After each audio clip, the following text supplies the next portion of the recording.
Sobat Dunia Donghua, kita berjumpa kembali. Tanpa berlama-lama mari kita lanjutkan ceritanya. Selamat mendengarkan dan selamat berimajinasi. Mayat Master Bai He tergeletak di tanah, darah mengucur deras dari lehernya yang terpenggal, memancarkan aroma segar yang kaya, membuat mata pemuda itu merah padam. Ning Changjiu menundukkan kepalanya seperti bola yang menyusut, lututnya menekan lemah leher yang patah. Lengan bajunya yang robek, berlumuran darah, bergetar tertiup angin dingin yang menyapu ngarai. Pedang yang ia sandarkan dengan mudah menembus batu, terbenam di tengahnya. Ning Changjiu mempertahankan postur ini, seperti patung pembantaian yang berlumuran darah. Cahaya keemasan di pupil matanya telah padam, tetapi lukanya belum sembuh. Sebaliknya, aliran energi spiritual yang bergejolak yang telah ditekan meletus, merobek otot-ototnya, menembus kulitnya, dan mengalir keluar terus-menerus, langsung membasahinya dalam genangan darah. Dinding gunung bernoda bekas pedang, bersih tanpa jejak salju. Angin dingin terus berhembus, seolah mendinginkan darahnya. Di 3000 dunia, Zhao Xianger duduk di depan cermin air, gaun putihnya tanpa noda. Bayangan di cermin air itu bagaikan pedang raksasa yang menebas matanya. Ia menatapnya, tanpa ekspresi, entah sedih atau senang. Seolah-olah darah yang menetes dari lekukan pedang pemuda di ngarai itu akan mengalir melalui urat-urat tanah yang berkelok-kelok dan masuk ke matanya. Xiyu berdiri di sampingnya, mengamatinya dengan gugup. "Kakak, bagaimana kalau aku pergi dan memeriksanya untukmu?" kata Xiyu. Zhao Xianger berbisik, "Tidak perlu." Xiyu menatap sosok di cermin air dan merasa bahwa permaisuri pangeran benar-benar dalam bahaya. "Jangan khawatir, kakak, aku akan menyamar dan memastikan permaisuri pangeran tidak melihat latar belakang dan penampilan keluargaku," kata Xiyu serius. Petik 2. Zhao Xianger mengangkat dagunya sedikit, matanya tertuju pada gadis pirang itu, dan ia tertawa. "Apakah menurutmu dia seperti itu?" pikir Xiyu, "bukankah sudah jelas? Dia sudah menikah, tapi masih saja berselingkuh di luar. Jika aku jadi dia, aku pasti akan tinggal di rumah setiap hari, memeluk kakak Xianger, dan tidak pernah pergi kemanapun." Xiyu tak tahu harus berkata apa, jadi ia berbisik, "Pokoknya, Kak, jangan impulsif." Zhao Xianger berbisik, "Tidak." Xiyu mengangguk dan berkata, "Yah, pria seperti dia memang pantas diberi pelajaran. Kalau tidak, saat Kak pulang dan melihat banyak istri dan selir, apa yang akan terjadi?" Zhao Xianger tak berkata apa-apa, hanya menggelengkan kepala pelan. Dengan setiap orang kepercayaan baru yang ia miliki, ikatan antara aku dan dia sedikit melemah. "Bukankah itu yang diinginkan ibu?" "Apa?" Xiyu sedikit terkejut mendengarnya. "Kalau itu yang diinginkan ibu, lalu apa gunanya surat nikah?" Zhao Xianger diam-diam menatap bayangan di cermin air, pada pemuda yang sekarat itu, dan berbisik, "Aku tidak tahu." Setelah itu, gadis itu menutup mata dan mengibaskan lengan bajunya, menghilangkan bayangan di cermin air. "Xiyu," panggilnya. "Kak," jawab Xiyu segera, tersadar kembali. Zhao Xianger dengan lembut menutupi mata kanannya, dan saat tangannya jatuh, setetes air mata mengalir di antara jari-jarinya. Ia menyerahkannya kepada Xiyu dan berkata, "Buatlah hujan." Ekspresi Xiyu sedikit berubah. "Bagaimana mungkin, saudari, tidak pantas mengorbankan kultivasimu untuk ini. Sekitar 10 hari lagi, dunia semua dharma akan mengalami cobaan. Kesempatan untuk memasuki 5 jalan ini tidak boleh dilewatkan. Kita harus menjaga vitalitas dan semangat kita tetap prima." Zhao Xianger tidak menjawab, hanya berkata, "Kau saudariku, dan aku saudariku." Xiyu menggigit bibirnya dalam diam sejenak, lalu dengan enggan menerima tetesan air mata itu. "Aku mengerti. Tersembunyi dari dunia, tak terlihat." Di sebuah kuil tempat ribuan dewa dan Buddha duduk tinggi di bawah lampu-lampu keemasan, di tengah bayang-bayang keemasan yang mengalir, kepala kuil duduk bermeditasi seperti biasa, sosoknya yang indah naik turun menembus lapisan-lapisan tabir. Di hadapannya, sebuah cermin yang diselimuti kabut terbentang. Di cermin, 7 mantan murid kuil Tao berlutut di tanah, penuh luka, tubuh dan pedang mereka bernoda merah. Ia pun hanya menyaksikan, matanya seakan menembus debu dunia, tanpa warna. Di luar kuil, kakak senior kedua, mengenakan pedang kuno yang berat di pinggangnya, melewati 1000 prasasti dan muncul dari jalan suci. Kakak senior tertua, mengenakan gaun hijau, berdiri di pintu masuk, pedang di punggung tangannya, menghalangi pintu masuk. Kakak senior kedua menatap kakak senior tertua dan berkata dengan serius, "Adik junior akan segera meninggal." Kakak senior tertua menjawab, "Guru belum bicara." Kakak senior kedua mengerutkan kening dan berkata, "Adik junior terluka parah, tetapi jika kita pergi, menyelamatkannya akan sangat mudah."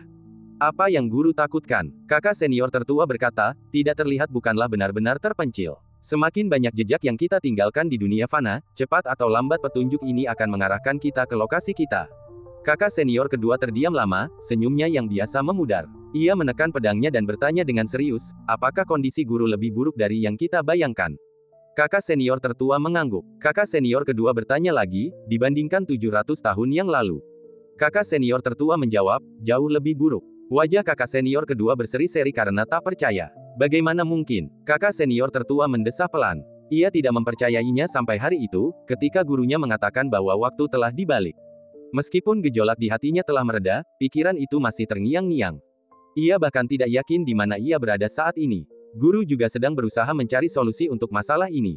Aku yakin guru bisa menyelesaikannya, kata kakak tertua. Tapi sekarang, banyak dari mereka yang dulu kita anggap semut mungkin perlu dipertimbangkan kembali sampai guru pulih. Maksudmu? Mata kakak kedua menyipit, ibu jarinya menggosok gagang pisau yang kasar itu dengan erat. Kakak tertua mengangguk. Kakak kedua melirik ke arah kuil dan mendesah pelan, ini semua salahku. Aku tidak mengenali adik muda di negara bagian Zhao. Kalau tidak, aku pasti sudah membawanya kembali saat itu, dan menyelamatkan banyak wanita dari menguras energi dan semangat juangnya. Kakak tertua, mengabaikan omong kosongnya dan hanya berkata, adik muda punya takdirnya sendiri. Takdir, kakak kedua tersenyum tak berdaya. Takdir adik muda adalah seorang wanita, kan? Siapa kali ini? Ia bermaksud bercanda, tetapi ia tak pernah menyangka kakak tertua akan berkata, yang dari 3000 dunia. Kakak kedua mengerutkan kening lagi. Apakah Dewa Suzaku benar-benar takut membuat Bai Zhang marah? 3000 dunia itu luas, tetapi pada akhirnya mereka tidak memiliki dewa sejati. Di zaman Bai Zhang, mereka hanyalah sebuah perahu yang mengapung di laut. Jika Bai Zhang ingin menghancurkan wajahnya, menghancurkan 3000 dunia tidak akan sulit, tetapi akan membutuhkan usaha. Bai Zhang tidak akan melakukan itu, kata kakak perempuan tertua. Kenapa? Tanya kakak laki-laki kedua. Kakak perempuan tertua berkata, karena Bai Zhang tidak peduli apa yang akan dilakukan Zhu. Dia telah memenangkan hati Dewa Tianzang dan sama sekali tidak takut. Dia mungkin hanya punya satu tujuan saat ini. Kakak laki-laki kedua bertanya, kita. Ya, kata kakak perempuan tertua. Keduanya terdiam. Kuil itu juga sama sunyinya. Kepala biara dapat mendengar diskusi di luar aula, tetapi ia tidak memperhatikan. Ia diam-diam memperhatikan bayangan yang diselimuti kabut. Ning Changjiu tetap berlutut di ngarai bersalju, semakin dingin saat angin menerjangnya. Bagai arus deras. Tiba-tiba, awan melayang di atas kepala. Ning Changjiu tidak yakin apakah ia akan mati. Kekuatan otoritas telah melindungi hatinya, tetapi penggunaan catatan ilahi sura sebelumnya untuk menangkis serangan Master Bai He telah menghancurkan banyak meridian dan titik akupuntur di dalam tubuhnya, dan kerusakannya semakin parah, tanpa tanda-tanda perbaikan. Lukanya jauh lebih parah dari yang ia perkirakan. Ini adalah lautan api dan pedang antara Istana Ungu dan 5 jalan. Ning Changjiu dapat mendengar detak jantungnya sendiri, merasakan denyutan di pelipisnya, suara gemeretak gigi angin yang terus-menerus menyapu telinganya, rasa sakit yang mencabik-cabiknya, sebuah peringatan akan kematian. Dalam kesadaran Ning Changjiu yang samar, banyak kenangan imajiner tergambar di wajahnya. Dalam ingatannya, ia menunggang kuda, berlari kencang melintasi padang rumput, busur dan anak panah terhunus. Di belakangnya terdengar derap kaki kuda yang menapak rerumputan hijau, dan di sampingnya, sesosok wajah samar tampak berdiri. Derap kaki kuda memudar, dan auman naga bergema dari zaman kuno, seperti nyanyian musuh yang terkepung dalam puisi. Matahari bagaikan genderang yang tergantung tinggi di langit, berdentuman dan berdentuman. Kemudian, tubuhnya seakan menjadi genderang, dipukul, bergema bersama langit dan bumi. Sesuatu di dalam dirinya seakan mendidih, mengancam akan meledak melalui tutup panci. Ning Changjiu mengerucutkan bibirnya, kelopak matanya bergetar. Ia tak tahu dari mana datangnya kenangan-kenangan ini, tetapi dalam kondisinya yang lemah, kenangan-kenangan itu berhamburan keluar satu demi satu, seperti keturunan yang mengingini harta ayah mereka yang sekarat.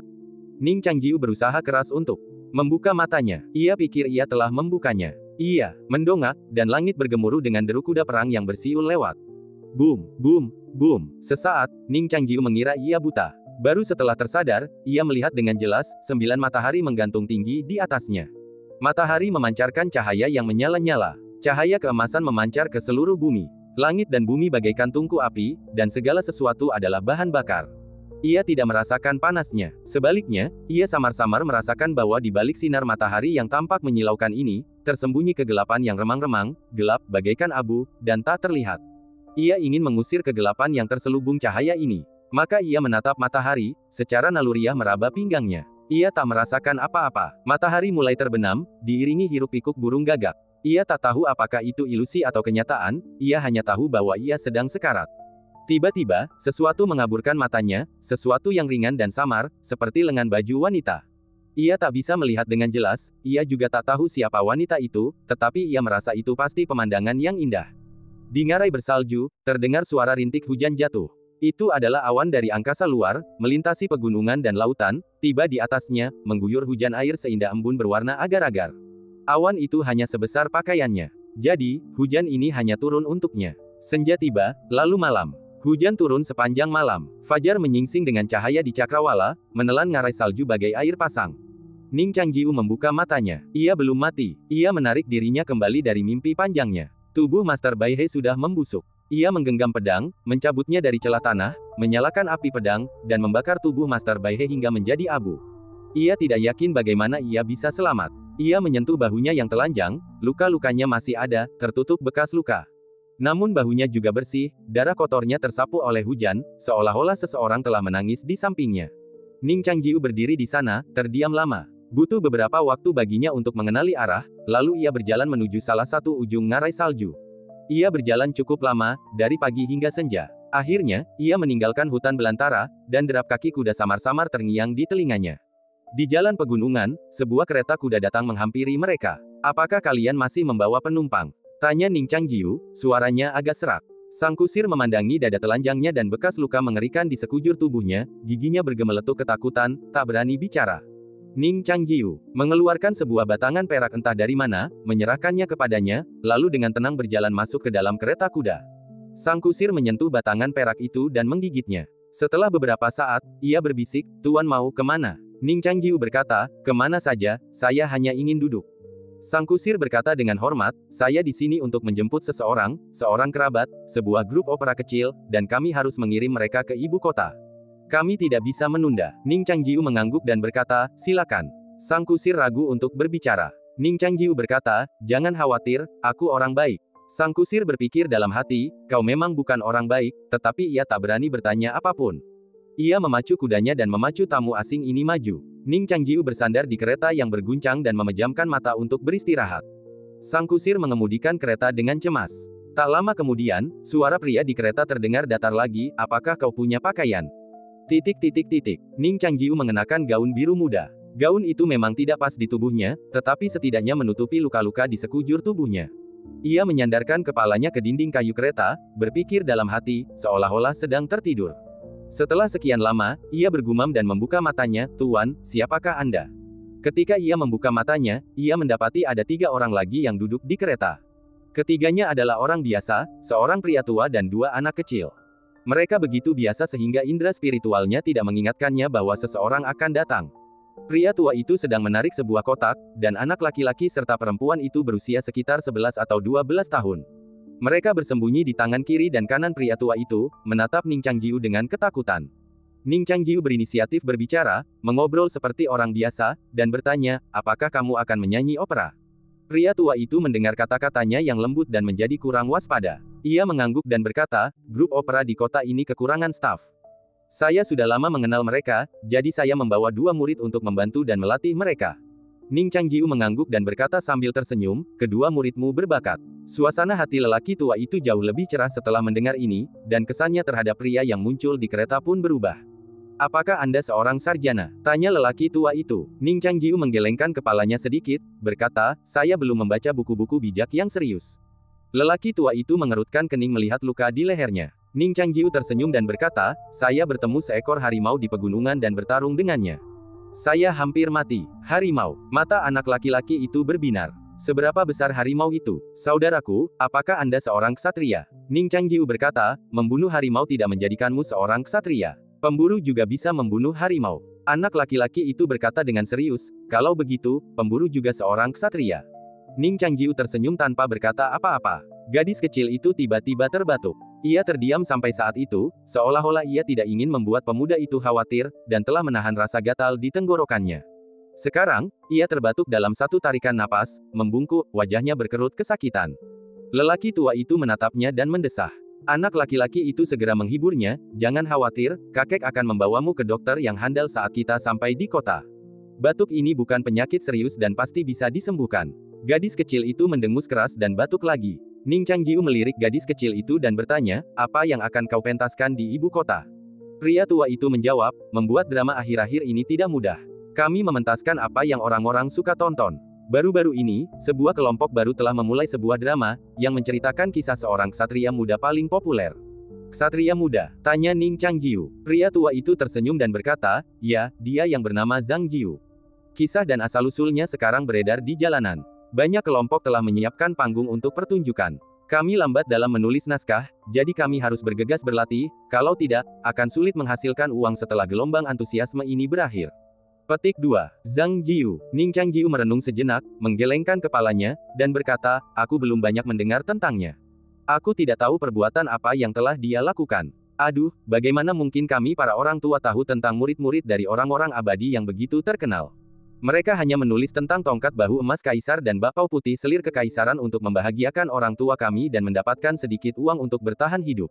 Kata orang tua itu. Ning Changjiu berkata, bolehkah aku melihat naskahnya? Orang tua itu tidak menolak dan menyerahkannya. Ning Changjiu mengambilnya dan membolak-baliknya. Ia melihat bahwa cerita yang tertulis di dalamnya sangat kuno. Naskah itu tampak seperti template, tetapi nama protagonisnya dicoret dan diganti dengan yang baru. Dalam cerita ini, Zhang Jiu lahir di keluarga miskin. Orang tuanya meninggal dan ia memiliki kekasih masa kecil. Kemudian ia mengetahui bahwa kekasih masa kecilnya sebenarnya adalah seorang gadis naga. Gadis naga itu datang ke dunia fana untuk mendapatkan pengalaman, tetapi akhirnya dibawa pergi oleh naga jahat dan dikembalikan ke istananya. Zhang Jiu patah hati. Demi menyelamatkannya, ia mencabut pedang tak tertandingi dari patung Buddha di kuil, menyeberangi gunung dan sungai, lalu pergi mencari kekasih masa kecilnya. Ia sangat setia pada cerita itu. Ning Changjiu mengerutkan bibir dan tersenyum pelan sejenak. Ada apa? Tanya lelaki tua itu, memperhatikan senyumnya. Tulisannya bagus, kata Ning Changjiu, tapi Zhang Jiu agak terlalu tergila-gila. Dalam perjalanan mencari seseorang ini, kurasa dia seharusnya bertemu beberapa orang kepercayaan, agar ceritanya lebih menarik. Lelaki tua itu mengerutkan kening dan berkata, dewa dan makhluk abadi seharusnya hidup bersama dan tetap bersama selamanya. Memiliki 3 istri dan 4 selir itu konyol. Mereka bukanlah para pengusaha kaya dan bangsawan yang kotor di dunia fana. Ning Changjiu tertegun, lalu tertawa bodoh dan berkata, Pak tua itu benar. Saat berbicara, gadis kecil itu mulai batuk lagi. Lelaki tua itu menghibur gadis kecil itu sejenak, lalu menyimpan buku ceritanya. Kereta perlahan melaju memasuki kota. Suara gong dan genderang terdengar dari kejauhan, dan lelaki tua itu mengikutinya sambil menyenandungkan beberapa baris. Ning Changjiu bertanya, apa yang Anda nyanyikan, Tuan? Lelaki tua itu berkata, beberapa mitos dan cerita basi, tidak ada yang bagus. Ning Changjiu tersenyum dan tiba-tiba berkata, aku di sini. Sambil berkata demikian, ia menggulung tirai dan berjalan keluar. Sebelum pergi, ia mengulurkan tangan dan menepuk lembut kepala gadis kecil itu. Saat gadis kecil itu, yang kebingungan, tersadar, sosok kakaknya telah lenyap. Pelangi putih menggantung tinggi di tengah padang gurun yang sunyi. Ning Changjiu, menapaki pedang paviliun pedang, melesat di udara dengan kecepatan yang jauh lebih tinggi daripada saat ia tiba. Ia menatap langit. Samar-samar, ia seperti melihat awan-awan di langitnya terbelah, memperlihatkan cahaya berkilauan bak kaca di belakangnya. Ning Changjiu tahu itu adalah 5 jalan. Ia benar-benar telah mencapai puncak Istana Ungu, menyentuh ambang alam mistis itu. Inilah tempat yang dicapainya di usia 16 tahun di kehidupan sebelumnya. Namun Ning Changjiu yakin ia kini bisa melangkah lebih jauh. Hanya saja, Tuan sejati Bai He gagal membantunya menembus batas. Ia masih kekurangan kesempatan. Setengah bulan berlalu dalam sekejap mata. Di Sekte Roh Kuno, Ning Xiaoling duduk di singgahsana, mengibaskan 9 ekornya yang besar dan halus, penampilannya cantik sekaligus agung. Kaki kirinya menggenggam tabung bambu kecil, kaki kanannya menggenggam buku peninggalan kakak laki-lakinya, membandingkannya satu per satu. Siming perlahan mendekat dari luar istana. Ning Xiaoling segera menurunkan ketenangannya dan duduk tegak. Cuaca semakin hangat, dan udara musim semi terasa di luar jendela. Pakaian Siming juga sangat khas musim semi. Ia mengenakan jubah tipis yang pas di tubuhnya, dengan belahan tinggi, memperlihatkan kakinya yang jenjang dan ramping. Seluruh gaun itu hanya memiliki 2 gesper di sisi kanan pinggangnya, dan tidak ada apapun di baliknya, memberi kesan bahwa gaun itu akan terbuka kapan saja. Ini adalah baju tidur Siming yang biasa, dan ia sering memakainya saat bola-balik antara Lu Jiajia dan istana Ning Xiaoling. Telinga Ning Xiaoling memerah, jantungnya berdebar kencang, dan ia tak berani menatapnya lama-lama. Siming bertanya, bagaimana perbandingannya? Ning Xiaoling berkata, hampir. Aku sudah memeriksa daftar yang disusun oleh kakak senior. Masih ada 4 sekte terjauh yang belum dikirim. Kurasa mereka akan tiba dalam sebulan. Siming berjalan ke sisinya, duduk dengan lembut, menyilangkan kaki dan bertelanjang kaki, mengambil daftar itu dan membacanya sekilas, sambil tersenyum, sekte-sekte ini ternyata patuh. Ini bagus, bisa menghemat banyak masalah. Ning Xiaoling mengangguk penuh semangat, reputasi Siming sebagai yang terbaik keempat di dunia begitu gemilang, dan dengan reputasi kakak senior, kurasa mereka tidak akan berani menentangnya. Kakak dan kakak senior saling melengkapi dan tak terpisahkan. Siming tersenyum dan mengusap telinganya, sambil berkata, Xiaoling sudah belajar menjadi anak baik selama 2 bulan terakhir ini. Ning Xiaoling mengedipkan matanya yang berair dan berkata, aku sangat menyukai suster. Siming mengelus bulunya yang lembut, sambil berkata, Xiaoling akan kembali menjadi rubah kecil yang bisa dibelai suster setiap hari. Ning Xiaoling diam-diam gembira, menantikan hari itu dengan penuh harap. Ia berkata dengan tulus, musim dingin mungkin sudah berakhir, tapi aku akan selalu menjadi syal kecil yang hangat di leher adikku. Mata Siming melengkung seperti bulan sabit saat ia menatap Ning Xiaoling dan berkata, Xiaoling jauh lebih bijaksana daripada gurumu. Guru, Ning Xiaoling merasa sangat dirugikan hingga ia tak ingin bicara. Guru telah begitu menyedihkan selama 2 minggu terakhir ini. Jika kakak senior tidak kembali, saat Ning Xiaoling memikirkannya, Siming mencengkeram lehernya dan meletakkan gadis rubah itu di pundaknya. Ning Xiaoling dengan cekatan melingkarkan lengannya di leher gadis itu, mengusap-usap wajah berbulunya ke wajah Siming yang menawan.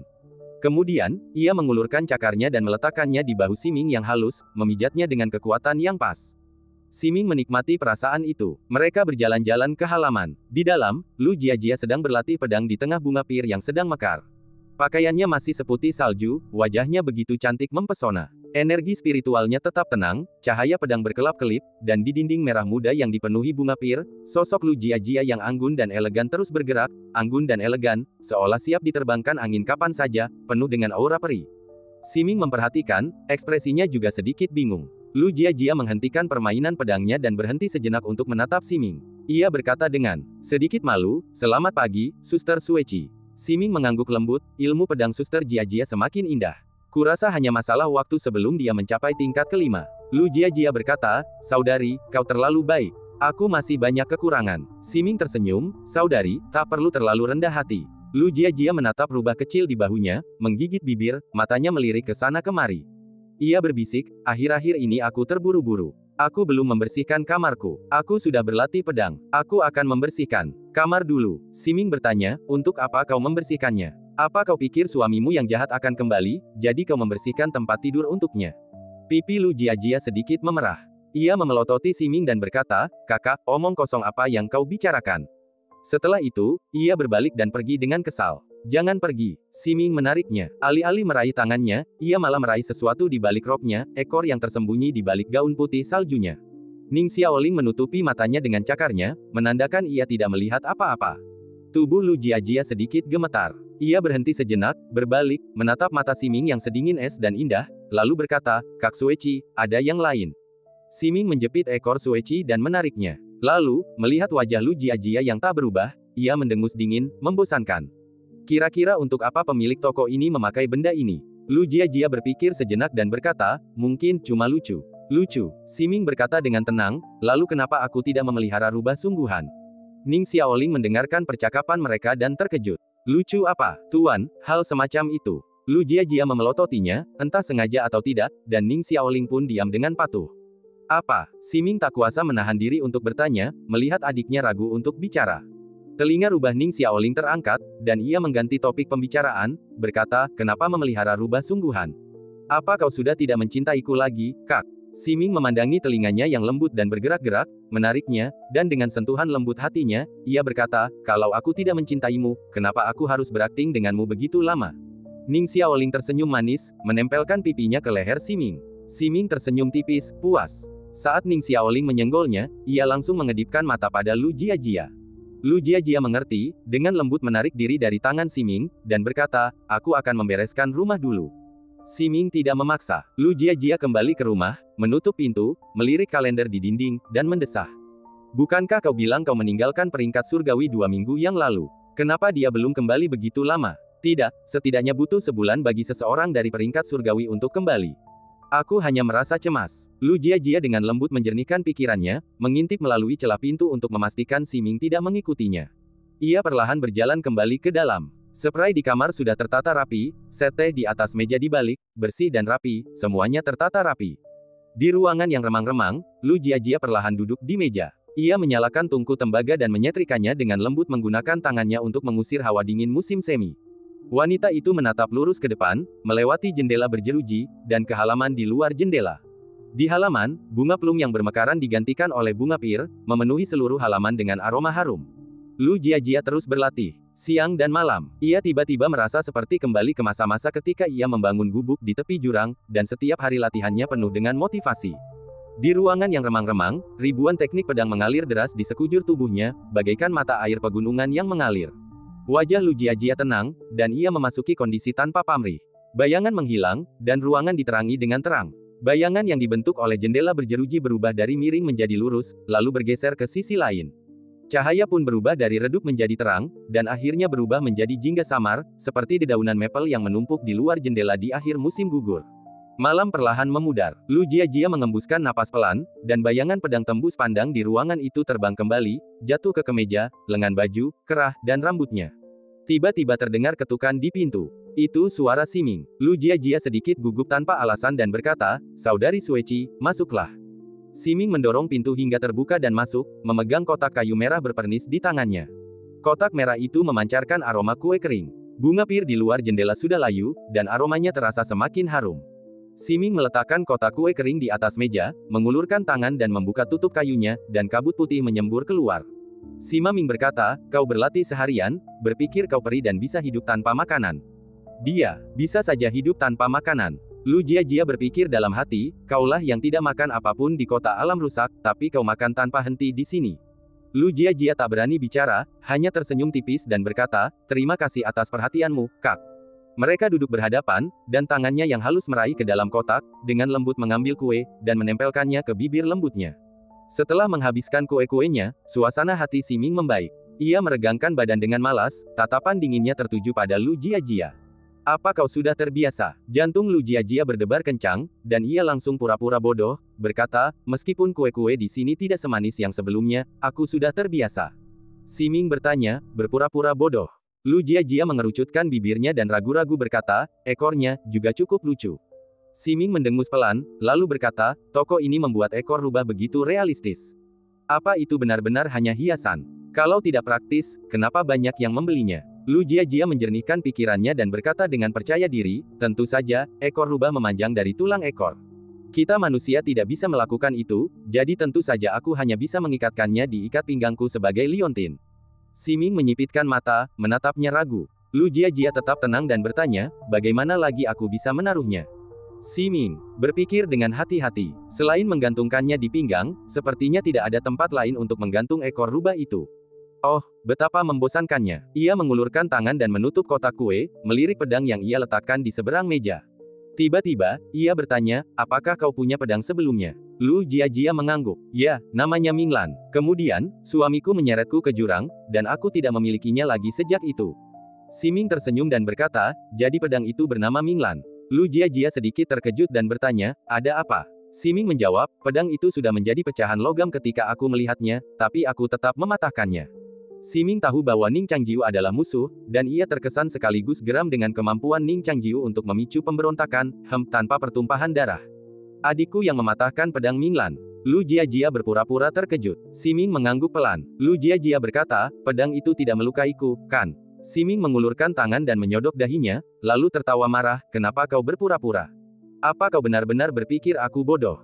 Lu Jiajia juga tertawa dan berkata, "Bentuk pedangku sudah sempurna sekarang, jadi aku tidak perlu membawa pedang lagi. Kau tidak perlu mengkhawatirkanku." Siming menolak, "Tidak, tunggu sampai duel hidup mati yang sebenarnya, dan kau akan tahu betapa besar perbedaan antara memiliki senjata dewa dan tidak memilikinya, terutama saat bertarung melawan dewa." Petik 2. Dewa. Lu Jiajia terkejut. Siming bersenandung dan berkata, "Konon, manusia pernah menempa busur abadi dan pedang dewa, lalu membunuh para dewa yang maha kuasa." Lu Jiajia tak kuasa menahan diri untuk tidak mendongak, tatapannya melewati jendela, lalu menatap malam yang luas, sambil berkata, "Sudah bertahun-tahun berlalu, kurasa senjata-senjata dewa itu sudah lama hancur." "Ya," kata Siming, "sebuah kuali besar masih tersisa di Middle Earth. Konon kuali itu adalah salah satu senjata dewa dari masa lalu, tapi sudah sangat terkontaminasi. Bahkan jika kita mengambilnya dengan paksa, mungkin itu tak lebih dari besi tua." Lu Jiajia merasakan kesedihan yang aneh. Bahkan senjata dan pedang dewa pun telah bertahan dalam ujian waktu, apalagi manusia. Siming tersenyum tenang. Ia menyelipkan sehelai rambut peraknya ke belakang telinga dan perlahan berdiri. "Jangan khawatir, aku telah menghancurkan pedangmu, tapi aku akan menggantinya dengan pedang yang jauh lebih unggul dari Minglan. Mungkin, pedang itu akan abadi bersamamu." Nada bicara Siming mengandung sedikit makna saat ia berbicara. Lu Jiajia tidak tahu apakah harus menganggapnya serius. Terima kasih sebelumnya, katanya. Siming tersenyum lembut dan perlahan berjalan ke sofa. Ia dengan santai melepaskan ekor rubah yang tergantung di kepala tempat tidur, tangannya membelai ujung besi runcing dan halus itu. Ia membeli begitu banyak ekor rubah, terutama karena indahnya. Kupikir itu akan berguna, tapi sayangnya. Apa ini benar-benar hanya untuk digantung di pinggangmu? Siming ingin meronta. Lu Jiajia membanting meja dan berkata dengan tegas, tentu saja. Siming memainkannya sebentar, tetapi merasa bosan, jadi ia menggantungkannya dengan santai di kepala tempat tidur dan berkata, ngomong-ngomong, setelah aku pergi, kau harus jaga dirimu baik-baik. Jangan selalu biarkan orang jahat itu mengganggumu seperti tikus kecil. Lu Jiajia sedikit terkejut, kakak mau pergi. Siming mengangguk dan terkekeh, lalu berkata, kenapa kau terburu-buru? Aku masih bisa menemanimu 10 hari lagi. Kenapa kau mau pergi? Tanya Lu Jiajia. Siming tersenyum dan berkata, kau pikir kau sudah bersamaku begitu lama, sampai-sampai kau bisa menulariku dengan kekonyolanmu. Petik 2. Lu Jiajia merasa dirugikan. Siming berkata, aku tahu kau masih berharap menunggu penjahat itu kembali dan bergabung untuk membalas dendam padaku. Kemauanmu untuk menanggung penghinaan hampir terpatri di wajahmu. Lu Jiajia berbisik, mana mungkin. Siming tersenyum, lagi pula, rencanamu tidak akan berhasil. Lu Jiajia merasa enggan dan berkata dengan sedih, kakak, apa kau pergi hanya karena ini? Itu agak picik. Siming berkata lirih, aku punya urusan sendiri yang harus kulakukan, urusan penting. Masalah Xiaoling sepertinya sudah selesai. Setelah Dewa Neraka dikanonisasi, aku mungkin akan kembali menemuinya. Aku sangat bahagia beberapa bulan terakhir ini. Terima kasih atas kebersamaanmu. Lu Jiajia bertanya, lalu kenapa kau pergi dalam 10 hari? Siming berkata dengan yakin, Ning Changjiu akan membutuhkan setidaknya 15 hari untuk kembali, tapi dia selalu pandai memanfaatkan peluang tak terduga. Dia belajar dari kesalahannya. Pergi dalam 10 hari adalah pilihan teraman. Di seberang Middle Earth, pelangi pedang menembus timur dan barat. Ning Changjiu menginjak pedang Kunlun dan melesat di udara. Pedang ini sepertinya sudah terlalu lama tersimpan di dalam kotak berdebu. Ia terbang semakin cepat, cahaya pedang menembus udara dan memecah angin. Dalam sekejap mata, kecepatannya hampir 2 kali lipat dari saat ia datang. Dan cerita pun berakhir, nantikan cerita selanjutnya. Terima kasih telah mendengarkan.